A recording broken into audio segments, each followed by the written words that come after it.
Magandang araw mga katito-katita dito sa Riyadh, Saudi Arabia. Ng mga oras na to guys, ay bandang alas 9:30 lang ng umaga. Mag-aga tayo pumasok kasi meron tayong bibilhin at meron tayong gagawin sa ating shop. Maaga ako naglinis at nag-ayos. Kaya ngayon nandito na ako sa labas at pupunta ako ng mini store o tinatawag na bakala sa Arabic. At bibili tayo ng mga pangangailangan natin. Kailangan din natin magluto ng umaga o umagahan ng itlog. Yan ang kinakain ko guys. Ito yung mga kaibigan natin mga Bangladesh, yung kahero. At nandito rin yung isang nagtatrabaho ng kanyang, para siyang katulong dyan guys. Siya yung nag-aayos, nag-decorate, lahat naglilinis, siya na rin. Magkasama yan sila, dalawang Bangladesh. At yung matagal, dahil sa tagal na rin natin dito, halos kilala natin lahat ng mga nagtrabaho dito. Ngayon, bibili tayo ng itlog. Kagandahan sa itlog dito, may nabibili siyang tingi-tingi. Mura lang guys. Parehas lang naman din siguro sa Pilipinas. Kaya lang, kaibahan lang dito, ang itlog, hindi siya pinatatagal ng ibang araw. Kailangan mga 3 araw bago na naman. Ganun siya. Kaya dito, palabas na tayo at pabalik na tayo sa ating shop, sa ating trabaho. Kasi kailangan nating ilaga ang itlog dahil nagugutom tayo guys dahil hindi tayo masyado kumain kagabi. Kaya kailangan maglaga tayo ng itlog. Sa mga nagtatrabaho sa Saudi Arabia, mga OFW, magandang almusal yan guys, yung itlog. Kasi ang itlog nagbibigay protina sa ating katawan at nakakatulong din siya sa ating puso. Huwag kayo matakot na sabi nila may cholesterol. Hindi po yan may cholesterol. Yan po ay kung may cholesterol man, good cholesterol siya. Maganda siya sa ating katawan, nakakapagbigay ng magandang protina at maganda pagpapalakas ng ating resistensya. Kaya ugaliin natin kumain ng itlog araw-araw at ito, nandito na tayo. Tapos na tayo maglinis, nag-set up na rin ako kanina. Hindi ko lang talaga siya makunan ng sa mga ginagawa ko kasi sa susunod kailangan talaga natin ng videographer. At ito, sa nabili nating itlog, ilalaga natin 6 na piraso. Kinakain ko dyan 3 guys sa isang araw. At para yung 3 naman ay sa akin kasama.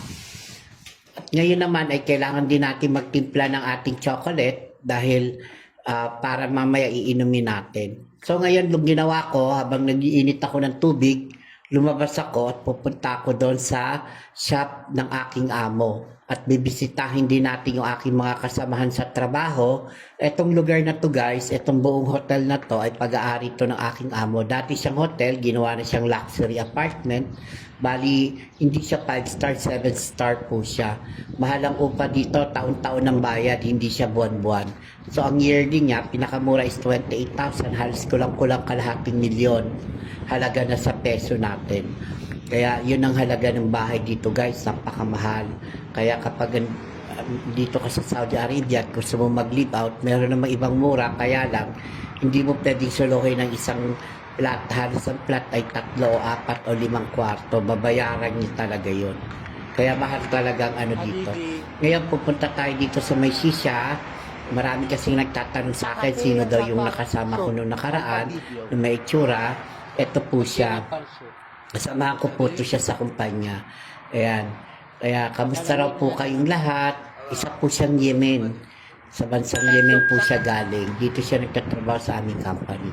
At ito naman ang coffee shop ng aking amo. Tingnan niyo yung coffee shop ng aking amo guys. Well developed siya. At yung kasamahan ko dito, kakumpanya rin namin, Bangladesh naman siya. Siya naman si Rehan. Isa po siyang Bangladesh. Dito po siya nagtatrabaho, kakumpanya ko rin po yan. Ito po yung coffee shop ng aking amo. Medyo malaki po talaga to siya pag nakita nyo sa personal. At talagang napakaganda. Elegant siya guys. Kaya pagdating ng bandang hapon o gabi, halos punong-puno to. Hindi talaga siya nawawala ng tao non-stop. Marami silang nag-work dito, 4 sila.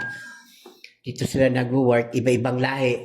May lahing Kenya, may lahing India, Bangladesh, at may lahing Egyptian, at mayroon din may Saudi. Kaya marami po sila dito. Ito po yung lugar niya, yung area niya. Napaka-elegant siya guys. Maganda. Kaya pag nagawi kayo dito sa lugar namin, mapapansin nyo, maraming mga business talaga yung aking amo. Halos sa isang building, sa kanya siya ang may-ari. Maraming salamat nga pala sa mga nagla-like and follow and share sa akin at saka mga nagbibigay ng stars. Naway pagpalain kayo ng Diyos Tuloy-tuloy lang guys, naka-monetize na po tayo. Kapag naka-monetize na tayo, kailangan gumawa tayo ng gumawa ng sarili nating content. Iwasan natin yung gumaya sa iba o mag-remix. Mas mabuti po yung sarili nating content. Kasi kapag sarili nating content, mabilis po kayong mamomonetize. Tulong-tulong lang guys, walang imposible. Ito at pumunta na ako sa shop namin. Yung shop namin dito rin sa loob mismo ng apartment at dito siya sa underground. Isa po siyang luxury apartment. Para siyang hotel kasi siya dati eh. Kaya yung shop niya nandito na rin. At ito, kailangan natin magtimpla rin ng chocolate. Nag-hot chocolate ako guys, yung dark chocolate. Yan ang tinitimpla ko.